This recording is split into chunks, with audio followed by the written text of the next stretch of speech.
And it's almost as though those who disbelieve, they want to make you slip with their eyes. Azlaqa is to look at somebody like so intimidating, like you're about to attack them, and you become so conscious of the fact that you're looking at them, you trip over something because of the way they're looking at you.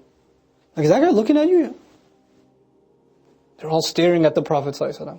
And this looking itself is one of the great manifestations in Qur'an of pride. The way you look at someone. Just the way you look at someone is mentioned in multiple occasions. The facial expressions you have when you look at someone. نَظَرَ وَبَصَرَ. He looked at him, and he just kind of stared, ثُمَّ فَكَّرَ وَقَدَّرَ. Then he thought about it, made some calculations. Here, لَيُزْلِقُونَكَ بِأَبْصَارِهِمْ.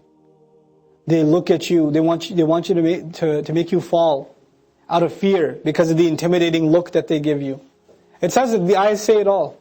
لَمَّا سَمِعُوا الذِّكْرِ. When they hear the reminder, the ultimate reminder. They say this, Allah mentions this because, when the way people look at you, they can insult you without saying a word. Just by looking at you a certain way. Oh, here he goes again. Roll the eyes. لَيُزْلِقُونَكَ بِأَبْصَارِهِمْ.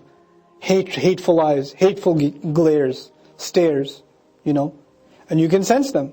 You can tell when somebody's looking at you hatefully, So Allah says, Allah even captures that crime. One crime is they call him insane.